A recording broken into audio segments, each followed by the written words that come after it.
Sige nga po, pakibati nga po ang iyong mga katabi o kung sino man ang mga, kahit di nyo kakilala. Amen, amen.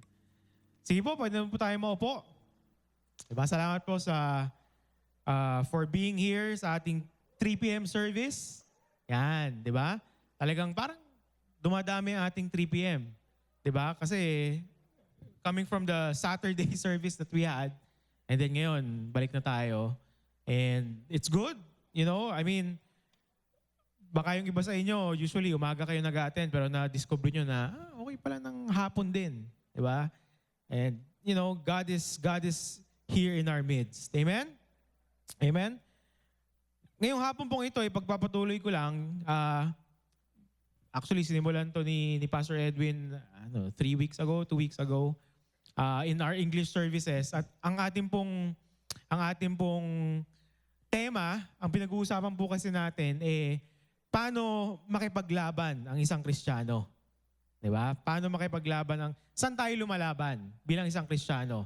Ang title nga ni Pastor Edwin in the English is Unseen Battlefield. Dahil tama naman, di ba? May labanan, merong battlefield na maaaring hindi natin nakikita sa ating, with our own eyes, pero ito ay nasa spirit realm. Ito ay spiritual. Amen? So, napakadaming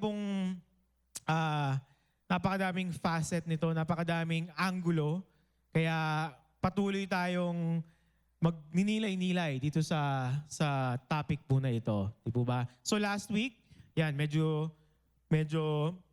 sinimulan ko din siya in the angle of, di ba yung laban ay nasa loob natin. Naalala po ba natin yon? Right? Yung laban ay nasa loob natin. And for this week, magpapatuloy lang tayo doon and siguro medyo mas magiging in-depth tayo dito sa pag-uusapan natin ngayong hapon na ito. Okay lang po ba yon? Okay. So last week, ewan ko naalala nyo, pero nagsimula ako sa isang kwento last week, di ba? Sa isang pelikula na kinalakihan ko din, di ba? Pero this week, simulan ko din sa isang example from a movie na, hindi lang siya movie actually, story siya, na hanggang ngayon naman, it's something na hindi mo pinapanood, pero familiar pa rin ako doon. Sino sa inyo na nanood or nabasa nyo na ang Lord of the Rings? Yan. Sino sa inyo napanood yung pelikula? Yan. Sino sa inyo nabasa yung libro? Yun ang matindi. Diba? Kasi mas mahaba yun eh. Diba? Yun ang mas mahaba. Pero dun sa Lord of the Rings kasi, merong isang character doon na ang pangalan niya ay si Gollum. Diba? I'm sure nakita nyo na yung mga meme. If you're not familiar with Lord of the Rings, for sure madaling makita or madaling ma-distinguish sino si Gollum. Diba? So si Gollum, siya yung parang, kontrabida siya, pero sa simula, hindi naman siya kontrabida eh. Diba? Siya ang tawag sa kanila, hobbit eh. And si Gollum kasi, yung character niya, diba, kaya nga Lord of the Rings, kasi may sing-sing na they're trying to get rid of. Okay? So, hindi ko na-explain masyado. Basta yung mga may alam na yon. Pero si Gollum kasi, ang nangyari sa kanya, gustong-gusto niya yung sing-sing. Diba? Yung tinatawag na the ring of, ano tawag? Ring of power ba? Basta yung sing-sing na kailangan nilang sirain. Okay? Gustong-gusto niya yun. And nung una, normal pa siya. Isa lang siyang normal na habit. Pero ang nangyari, dahil gustong-gusto niya yung sing-sing na yon, na-corrupt siya. Yung desire niya dun sa sing-sing na yon, ang nangyari, over time, sumobra naman. Okay? Na-corrupt siya. To the point na, actually, ang pangalan niya, hindi Gollum. Iba yung pangalan niya before. Pero dahil masyado siyang na-corrupt nung desire niya for that ring, nag-iba na yung anyo niya, nag-iba na yung pangalan niya, nag-iba na yung pamumuhay niya. Dahil ang gusto lang niya mapasa kanya yung sing-sing na yon. At hindi lang mapasa kanya, panghawakan niya yon habang buhay. So yun ang naging downfall niya. Simula ng kanyang downfall.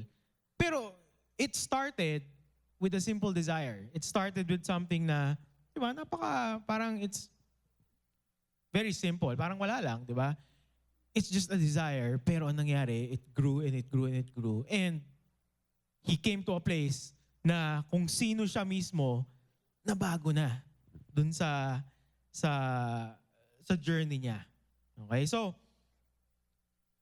ang gusto kong tanong sa ating ngayong hapon na ito di ba, minsan sa ating paglaban, sa ating, di ba, in the battlefield of our life, sa ating pamumuhay, minsan, yes, we're focusing on the big things, pero minsan din, kailangan nating tignan, di ba, kung ano yung mga bagay na ating mga kinagigiliwan. Di ba? The things that we are affectionate about. Di ba? Basahin ko ba yung binasa ko last week sa mga Kawikaan 4:23. Di ba? Ang sabi diyan, ang puso mo'y ingatang mabuti at alagaan. Pagkat yan ang siyang bukal ng buhay mong tinataglay. Amen? Yung puso natin, paano natin iingatan ang ating puso? Di ba? Kung isipin nyo, paano nga ba? What does it mean na ako, iniingatan ko yung aking sariling puso? Unang-una dyan, kapag alam natin kung ano yung pumapasok sa ating mata, sa ating naririnig, those are the two main things kung paano natin iniingatan ang ating mga puso. Amen? So ngayong hapon na ito, sa ating paglaban, yan, sa ating talking about the unseen battlefield, ang title ko po ngayong hapon na ito O Giliw Ko. Diyan na ba yung title natin? Wala pa. O Giliw Ko. So kung yung mga, kung kinanta nyo yung lyrics na yan, alam na natin kung ilang taon tayo. Di ba? Siguro, ano ako niyan, mga elementary siguro, or hindi, younger pa ata. Di ba? 80s pa ata ito eh. Di ba? Or 90s? 90s ata. 90s, di ba? And, o giliw ko dahil yun ang ating titignan ngayon. Yung ating mga giliw, yung ating mga affections. Bakit? Kung ang tingin natin ay napakaliit na bagay lang ng aking mga affections, diba? Ang aking mga kinagigiliwan, meron po yung effect sa ating paglaban. How I stand as a believer. How I stand as a Christian. Kung paano ako lumalaban sa araw-araw. Okay? Bigyan ko po kayo ng example. Punta pa tayo sa 1 Kings 11, verse 1-6. Ito po ay storya ng isang hari na kilalang-kilala natin. Diba? I'm sure, pag narinig nyo yung pangalan ni King Solomon, diba? Ano yung mga naiisip nyo kay King Solomon? Diba? He was a wise king. Diba? When he was king during Israel, in his time, napakapayapa ng Israel, napakayaman. Diba? Maganda yung testimony niya. Totoo po yan. Pero ang isang bagay na hindi natin masyadong pinipreach about Solomon, nagsimula siya ng maganda. Pero towards the end of his life, hindi naging maganda ang pagtapos niya. Yan. Hindi, yung how he finished his race, he wasn't walking with God. Okay? So basahin natin. Ito yung isang example doon kung anong nangyari kay King Solomon. So this is in chapter 11 verse 1. Sahin po natin. Maraming dayuhang babae ang iniibig ni Haring Solomon. Bukod pa sa anak ng Faraon, may mga asawa pa siyang Moabita, Amonita, Edomita, Sidoneo at Heteo. Sinabi na sa kanya ng Panginoon na ang mga Israelita ay hindi dapat mag-asawa mula sa mga bansang iyon dahil mahihimok lang sila ng mga ito na sumamba sa ibang mga Diyos. Pero umibig pa rin si Solomon sa mga babaeng ito. Verse 3, may 700 na asawa si Solomon na puro mga prinsesa at may 300 pa siyang asawang alipin. Ang mga asawa niya ang nagpalayo sa kanya sa Diyos. Verse 4, nang matanda na siya, nahihimok siya ng kanyang mga asawa na sumamba sa ibang mga Diyos. Hindi na naging maganda ang relasyon niya sa Panginoon na kanyang Diyos, hindi tulad ng ama niyang si David. Sumamba siya kay Ashtoreth, ang diyosa ng mga Sidoneo, at kay Molek, ang kasuklam-suklam na Diyos ng mga Amonita. Sa pamamagitan nito, nakagawa si Solomon ng masama sa paningin ng Panginoon. Hindi siya sumunod ng buong katapatan sa Panginoon, hindi tulad ng ama niyang si David. Diba? Saan dinala si Haring Solomon ng kanyang mga, mga giliw niya, mga kinagigiliwan niya? Diba? I'm sure it started, small. Diba? Pero anong importanteng binasa natin dyan? Nasa verse 4, nahihimok siya ng kanyang mga asawa na sumamba sa ibang mga Diyos. Diba? Hindi naging maganda ang relasyon niya sa Panginoon. So, di ba, maaaring nandito ka, isipin mo naman, syempre hindi ko naman gagawin yun. Di ba? Of course, hindi man ako mag-aasawa ng 700, di ba? At ng 300. Diba? Kulang ang mga araw sa isang taon. Di ba? Although iba yung kalendaryo po nila doon, di ba, Pastor? Parang hindi naman, iba yung kalendaryo pa po nila doon. Tama po ba? Pero pa rin, kulang pa din ang mga araw. Di ba? Kung titignan mo, doon nagsimulang parang lumihis si Solomon. Di ba? Unang-una sa relasyon niya sa Panginoon. Right? Bakit natin kailangan tignan ang ating mga kinagigiliwan? Why do I need to look at, di ba, the things na yung mga gusto ko, di ba? Oh, I like doing this, I like this. Yung ating affection. Di ba? May mga bagay na nilalagay natin ang affection natin doon. At kung ito ay hindi sang-ayon sa salita ng Panginoon, minsan, doon tayo nagsisimulang lumihis. At hindi natin mapapansin yan sa simula. Hindi mo mapapansin yan sa simula. Pero over time, di ba, parang pag nagtatry ka magdasal, parang inisip mo, parang hindi na ako marunong magdasal. Di ba? Parang hindi ko na maabot si God. Di ba? Tignan natin kung saan tayo nagsimulang lumihis. Amen? Ephesians 6, verse 10 to 12. Ayan. Ito yung binasa ni Pastor Edwin din kanina. Ephesians 6, verse 10 to 12.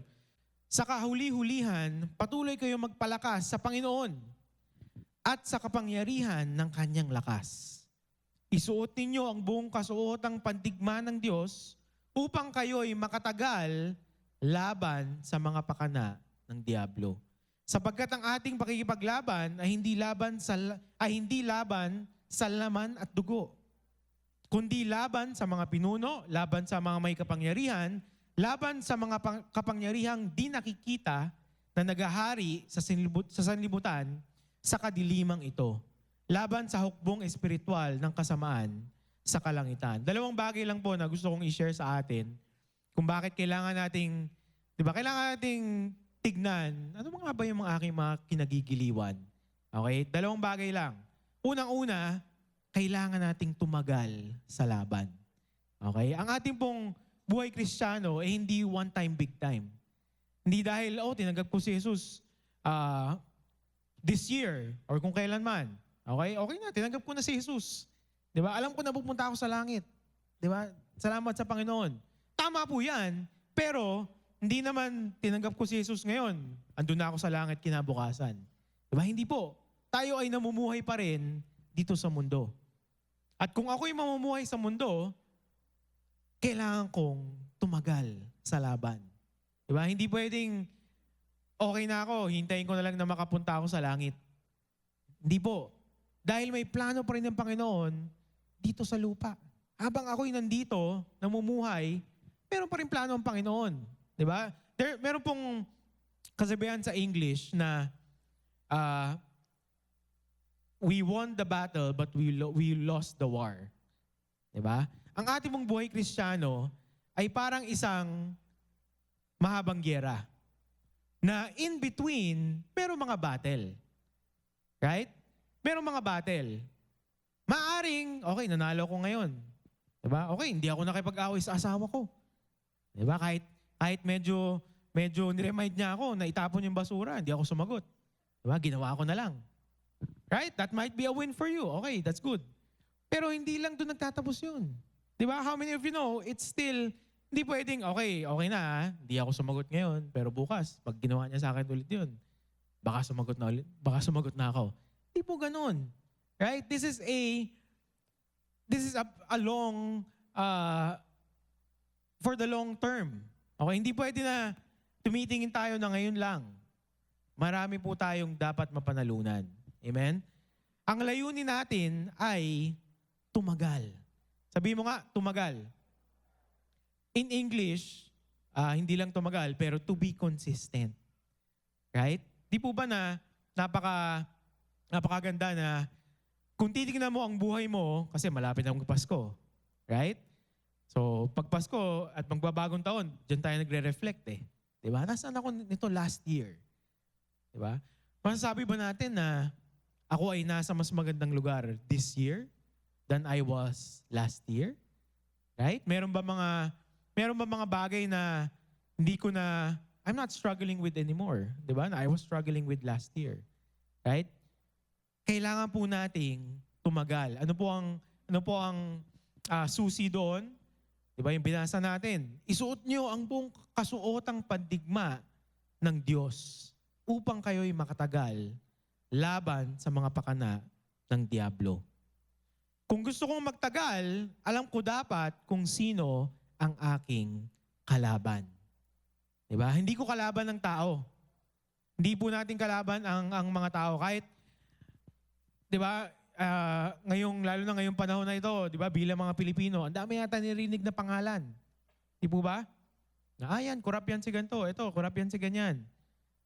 Pero alamin po natin na ang kalaban natin, di ba, binasa natin kanina, dun sa, I think this in verse 11, sapagkat ang ating pakikipaglaban na hindi laban sa laman at dugo, kundi laban sa mga pinuno, laban sa mga may kapangyarihan, laban sa mga kapangyarihang di nakikita na nagahari sa sanlibutan sa kadilimang ito. Ang kalaban po natin ay ang spirito ng korupsyon. Hindi po yung mga tao na nakikita natin na nakalista. Ang dapat po nating ipagdasal, na ang Panginoon, di ba, Lord, we rebuke the spirit of corruption in our government. Yun po ang ating kalaban. Doon po tayo nakikidigma. Diba? Ano pwede natin ipanalangin? Panginoon, buksan mo ang mga isipan. Diba? Nito mga narinig namin mga tao, buksan mo ang kanilang mga isipan. Bakit? Ang Panginoon ay hari pa din. Diba? Siya ay hari pa din. At minsan nakaka-disappoint. Diba? Pag nakikita mo, ito na naman, diba? Ito na naman tayo. Pero ang Panginoon ay siya pa ring hari. Kapag tayo dumulog sa Kanya, doon tayo nakipaglaban, di ba? That our fight is there, our battle is there. Ano po ang ginagawa natin? We are calling on to God. We are putting on the armor of God. Di ba? Yung kasuotang pagpandigma ng Diyos. Amen? Hindi natin kalaban ng tao. Balik tayo kay Solomon. Ano nangyari sa kanya? Nagpadala siya sa kanyang mga giliw. Hindi niya naalala ano ang sinabi ng Panginoon sa kanya. Kasi nga binigyan siya ng instruction eh. Di ba? Na kung ikaw'y mag-aasawa, dito lang sa within Israel. Di ba? Huwag kang mag-asawa dun sa ibang lahi. Yun ang instruction sa kanya ng Panginoon. Di ba? Dahil siguro medyo kagwapuhan si Solomon, di ba? At syempre hari siya. Di ba? Siya ay for sure, di ba? Madami siyang ari-arian, mayaman siya. Di ba? So, nagpadala siya sa kanyang mga kinagigiliwan. Di ba? Yung kanyang mga giliw. Mamaya, we're gonna talk more about that. Sige, so unang-una, kailangan nating tumagal sa laban. Amen? Romans 13, verse 11 to 14. Ayan, basahin natin to. Romans 13, verse 11 to 14. Dapat ninyong gawin ito dahil alam niyong panahon na para gumising kayo. Sapagkat mas malapit na ngayon ang oras ng ating kaligtasan kaysa nung una, nang tayo sumampalataya kay Jesucristo. Mag-uumaga na, kaya iwanan na natin ang mga gawain ng kadiliman at isuot na ang kabutihan bilang panlaban nating mga nasa liwanag. Verse 13, mamuhay tayo ng marangal dahil tayo ay nasa liwanag na. Huwag nating gawin ang paglalasing, magugulong kasiyahan, sexual na imoralidad, kalaswaan, pag-aaway at inggitan. Verse 14, sa halip, paghariin ninyo sa inyong buhay ang Panginoong Hesukristo. At huwag niyong pagbigyan ang inyong makamundong pagnanasa. Ano po yung pangalawa na gusto kong i-share sa inyo? Pangalawa, kailangan nating manatili sa liwanag. Amen? I'm sure all of us here, naranasan na natin yung ma-brown out, di ba, sa bahay. Brown out, right? And at first, di ba, pag namatay yung ilaw, di ba, talagang pitch black. Tama? Talagang wala kang makikita. Pero napansin nyo ba na after, ewan ko, mga minutes, ganyan, di ba, napansin nyo na medyo nakaka-adjust ka na. Di ba? Yung una parang ayaw mong gumalaw kasi nga, talagang dark. Pero after a few minutes, di ba, medyo kahit mabagal, medyo nakakagalaw ka na. Tama? Nakaka-adjust ka na. Right? Pero it doesn't mean na yun ang normal. Na, di ba? Pwede mong sabihin na, okay na to. Kahit medyo mabagal ako, okay naman. Nakakapunta naman ako sa kitchen, nakakalabas ako ng kwarto ko. Di ba? Pero hindi pa rin yun ang normal. Tama po? Kailangan pa rin natin ng ilaw. Di ba? Bilang mananampalataya, bilang believers and Christians, wag po nating isipin na normal na gumalaw sa dilim. Wag nating isipin na, okay na to. Medyo kinakaya ko naman pala. Diba? Okay naman pala. Nakakapag-church pa rin ako ng Sunday, pero kaya ko pa naman palang gumalaw kahit medyo nasa dilim. Diba? Anong binasa natin? In verse 12. Ayan. Bilang panlaban nating mga nasa liwanag. Diba? Nung tinanggap natin si Jesus, tayo ay wala na sa kadiliman. Tayo ay nasa liwanag na. Amen? Normal sa atin ang gumalaw sa liwanag. Hindi normal sa atin na mga pangapa sa dilim. Normal sa atin na gumalaw sa liwanag. At ito po yun. Hindi tayo makakalaban kung wala tayo sa liwanag. Diba? Paano ka makakalaban bilang Kristiyano kung medyo kumakapa-kapa ka, diba, sa kadiliman? Tayo, makakalaban lang tayo kung tayo ay nasa liwanag. Amen? Kaya ngayong hapon na ito, diba, isipin po natin, hindi normal na ang isang Kristiyano, unang-una, hindi alam ang kanyang authority in Christ. Diba? Hindi po normal yun. Dapat alam po natin, saan tayo nakikibaka. Diba? Alam natin na kapag ito ay dinulog ko sa Panginoon, dun ako nakikipaglaban. Amen? Kapag ginamit ko ang salita ng Panginoon, kapag dineclare ko kung ano man ang sinasabi ng Panginoon sa kanyang salita about my situation, dun ako lumalaban. Diba? Ako ay nasa liwanag. At nakakalaban ako dahil normal sa akin na nasa liwanag. Amen? Ito po yan, balik tayo sa, di ba, talking about yung ating mga kinagigiliwan. Di ba? Siyempre ngayon, di ba, tayo palaging online na, social media. Ewan ko kung napansin nyo, pero meron tayong tinatawag na algorithm. Right? Sa Instagram. And, for example, ako, having a family now, siyempre, ang gusto kong tignan pag sa IG, yung mga malalaking sasakyan, di ba, mga minivan. Although, we're blessed with our own car, thank God for that. Pero syempre, pag nakita mo yung mga bagong modelo, di ba, yung mga mas malaking sasakyan, minsan, okay, scroll. Syempre, pag yung algorithm mo, palaging yon, di ba, lalabas na. Di ba, ang dami na. Lahat na ng mga ads mo, puro ng mga kotse. Di ba? At minsan, ito napansin ko. So, okay, tingin lang ako ng tingin. Nung una, okay. Di ba? Siyempre, kinagigiliwan ko yun eh. Di ba? Gusto ko yung mga ganon. Pero over time, minsan napapansin ko na, okay pala to, no? Kasi may nakita ko yung isang sasakyan, mayroong refrigerator na maliit. Dun sa, di ba? Dun sa loob. Na, siyempre, di ba? Kung iisipin ko, hindi ko naman talaga kailangan yon. Pero okay naman, di ba? Na may ganon. So, isip, okay to ah. Okay din na mas malaki yung space mo kasi syempre pagka Madami kang pinamili sa grocery, di ba? Wala kang problema.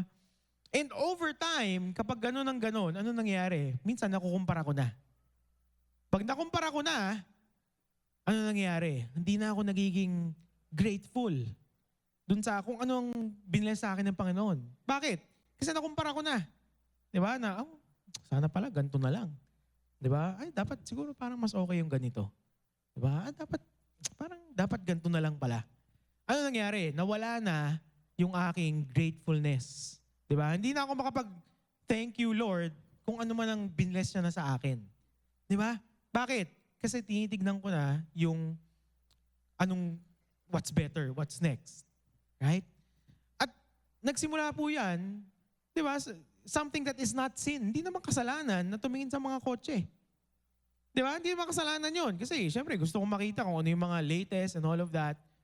Pero kapag nagpadala ko dun sa giliw ko na yon, baka magulat na lang ako isang araw, magising na lang ako na isang tao na hindi marunong magpasalamat sa Panginoon. Di ba? Baka magising na lang ako na reklamo na lang sa lahat. Di ba? Ano ba yan? Late naman ang kotse ko. Hindi nakasya tong ganito. Di ba? I'm not saying it's gonna happen overnight, pero kung magpadala ako dun sa giliw ko na yon, maaari na yun ang aking kahihinatnan. At ito po yan. Ang example lang na binigay ko kotse. Diba? For sure, may mga ibang bagay na pwede nating pagtuunan ng ating kinagigiliwan. O halimbawa, meron kang paboritong, kung ikaw ay lalaki, meron kang paboritong artista na babae. Diba? O nagsimula syempre, nilike mo yung mga post. O ayan na. Algorithm, gumana. Diba? Lahat na nakikita mo, puro yun na lang. Speaking for myself, bilang isang asawa, diba? Ayoko na yung giliw ko ay nawawala dun sa aking asawa. Diba? At kung titignan mo, okay lang yan. Diba? Ano lang naman to? Online lang naman to.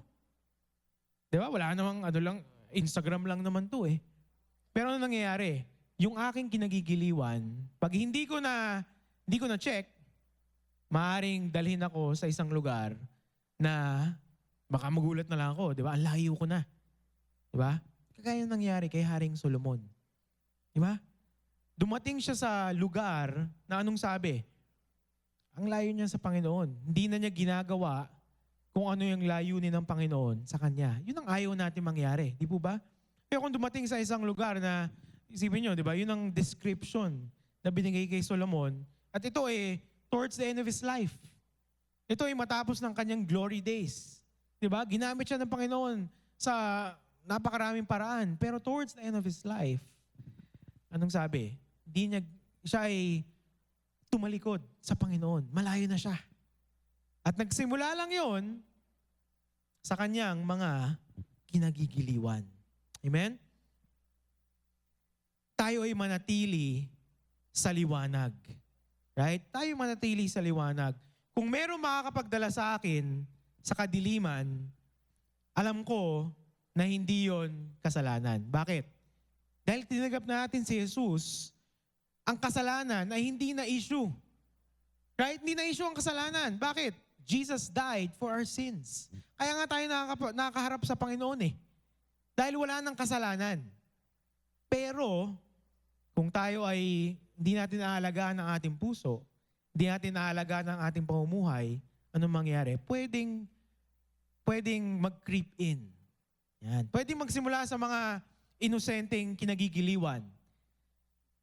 Hanggang, di ba, over time, ano nangyari? Unti-unti ka nang lumalayo sa Panginoon. Hanggang gulat ka na lang, Lord, ba't parang hindi ako makapagdasal ng maayos? Di ba? Ba't parang tinatry kong sinusubukan kong itaas ang kamay pag-worship, parang medyo hindi ko na magawa. Di ba? Bakit? Dahil totoo na minsan ang konsensya natin, di ba? And as a believer, our conscience, yan po ang banal na espiritu.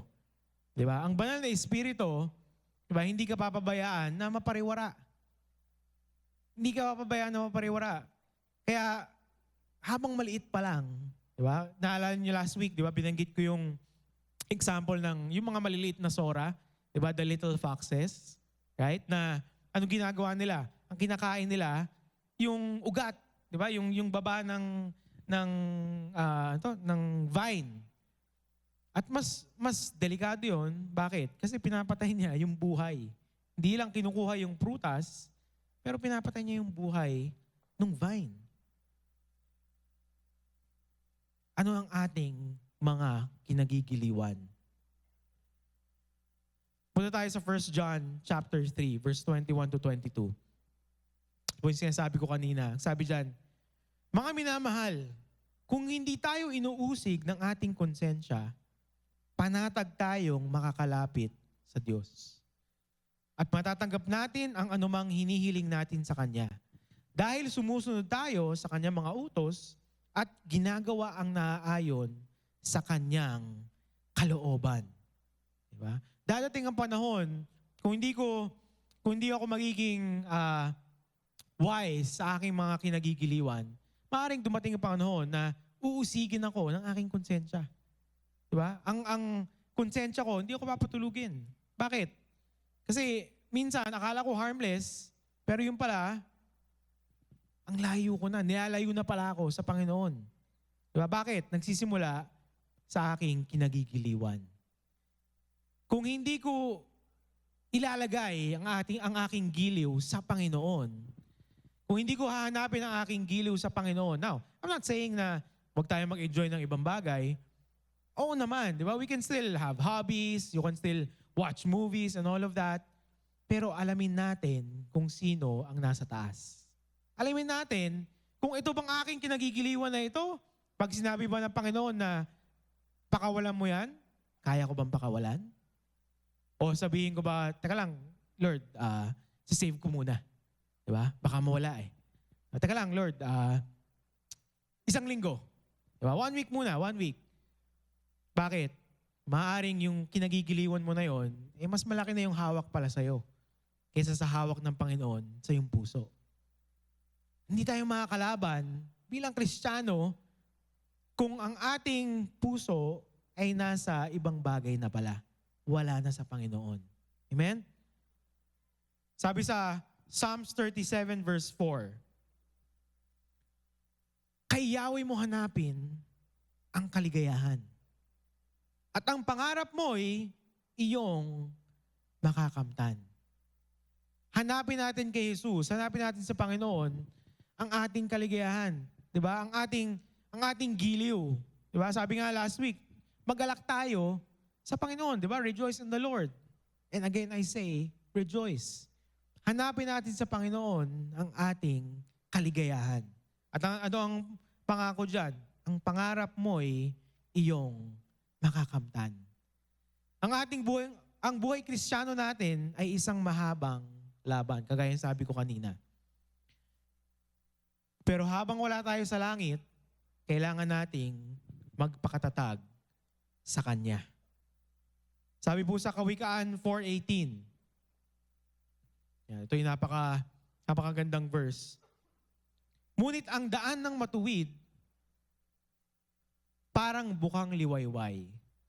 Tumitindi ang liwanag habang ito'y nagtatagal. Diba? Ang daan daw ng isang matuwid na tao, anong nangyayari? Lumiliwanag lalo habang tumatagal. Anong ibig sabihin nun? Kung alam ko na ako ay matuwid sa Kanya, di ba? I am the righteousness of God in Christ. Habang ako ay tumatanda, di ba? Ang aking buhay daw ay lalo lang lumiliwanag. Di ba? Ayaw natin di ba, yung kasabihan nga na tumanda pero walang pinagkatandaan. Di ba? Bilang Kristiyano, hindi po yun applicable sa atin. Amen? Bilang Kristiyano, habang tayo ay tumatanda, habang tayo lumalago, lalong mas nagkaka-purpose ang ating buhay. Amen? Bakit? Lagi natin nakikita na unang-una, mahal na mahal tayo ng Panginoon. Right? Tayo ay mahal ng Panginoon. At dahil nakikita ko ang sarili ko na mahal ng Panginoon, ano nangyayari? Lalo din akong, di ba, napapamahal sa Kanya. Ang aking giliw, yung aking kinagigiliwan, ay lagi kong nahahanap sa Panginoon. So ano nangyayari? Habang ako'y tumatanda, mas dumadami yung responsibilidad, hindi nawawala yung ating focus sa Kanya. Diba? Ang ayaw po natin, at ito ang, speaking to, kami po ay nag-minister din sa young adults. At bilang young adult, diba, minsan, napakadali na, syempre, ang focus natin ay ang ating career. Diba? Gusto nating lumugong ang ating pamilya. Gusto nating maabot muna ang ating mga pangarap. Diba? Wala pang masama doon. Pero kung yung mga yon ay ilalayo naman ako sa Panginoon, worth it ba? Diba? Worth it ba? Ang ating pong buhay Kristiyano, ang ating walk of faith. Diba? Hindi lang siya walk of faith. Isang laban din talaga. Diba? Isa siyang laban talaga.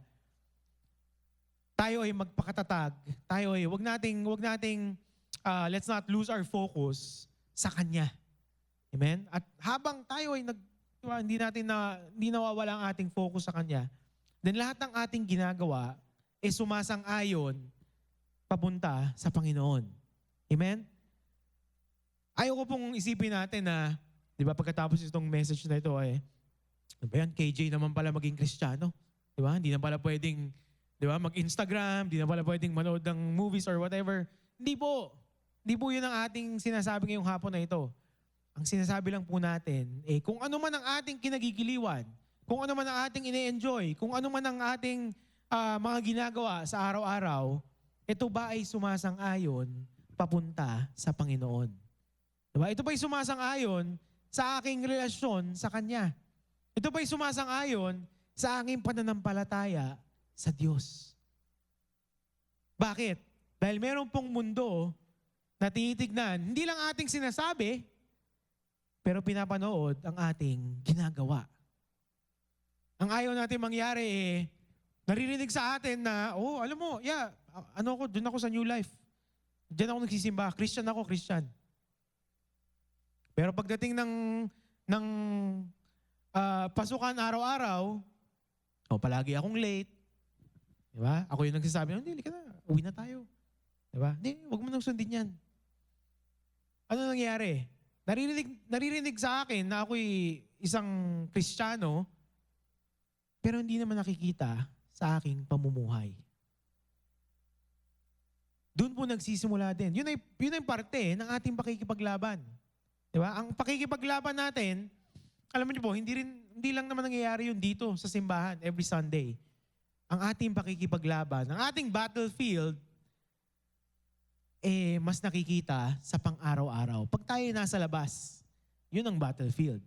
Diba? Halimbawa, nakita mo orange, yung stoplight. Diba? Inisip mo, kaya yan. Sige, kinaya. Pagdating dun sa kabila, pinara ka tuloy. Diba? Battlefield yun. Tama. Bakit? Anong sabihin mo? Boss, orange naman Diba? Okay na, pagbigyan mo na ako. Nagmamadali ako Kailangan mo pang merienda? Yun ang battlefield. Amen? Di po ba? Bakit? Kasi maaring tinataas ko ang aking kamay on a Sunday, maaring, di ba, nanalangin ako, pero anong ginagawa ko sa pang-araw-araw? Paano ko tratuhin ang aking mga anak? Paano ko tratuhin ang aking mga asawa? Mali. Si Solomon kasi, di ba? 700 Yan. Paano ko tratuhin ang aking asawa? Di ba? Yun, asawa lang. Kasi nga, battlefield Di ba? Maaaring yung iba sa inyo, di ba? Battlefield na yung being married. Right? That's also our battlefield. How? Di ba? Paano natin pinapakita, paano natin ina-apply ang salita ng Panginoon sa ating pang-araw-araw? At ang isa pong susi doon, di ba? Ang ating kinagigiliwan. Kaya nga sabi, giliw ko. Pero ang lahat ng ito po ang punot dulo niyan. Sa John 3:16, anong sabi doon? Sapagkat mahal na mahal ng Panginoon ang sanlibutan. Kaya sinugo niya ang kanyang bugtong na anak. Sinimulan po natin na tignan ng ating mga kinagigiliwan. Pero ang tatapusin mo natin ngayong hapon na ito, na tignan natin na ang Diyos pala, tayo ang kinagigiliwan. Diba? Ako pala ang kinagigiliwan ng Panginoon. Bakit? Anong ebidensya nun? Pinadala niya ang kanyang nag-iisang anak para mamatay sa atin, para sa atin, sa krus. So lahat ng ang pinag-uusapan po natin ngayong hapon na ito, hindi po ito just to be out of works, di ba? Na kailangan kong tignan yung mga, di ba, yung mga ginagawa ko. Hindi po 'yon. Lahat ng 'yan, ang kapangyarihan noon ay babalik tayo sa pagmamahal sa atin ng Panginoon. Dahil mahal ako ng Panginoon, dahil mahal na mahal niya ako, tinanggap ko si Jesus sa aking puso, kaya ginugusto ko ngayon na mamuhay para sa Kanya. Diba? Kaya ako tinitignan yung aking nagigiliwan. Diba? Dahil ayaw ko na mapalayo sa Kanya. Dahil ayaw ko na magkaroon ng buhay na hindi kaaya-aya sa Panginoon. Kaya natin tinitignan itong mga ito. Kaya tayo lumalaban sa Kanya. Amen? Our battle is with Him, is in Him. Diba? Ang aking paglaban ay hindi sa mga makamundong paraan. Diba? Sabi nga dun sa kanina, diba? We do not wrestle against flesh and blood. Hindi sa laman at dugo.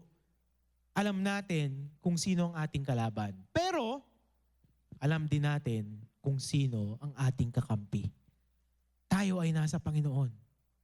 Mahal na mahal tayo ng Panginoon. Amen?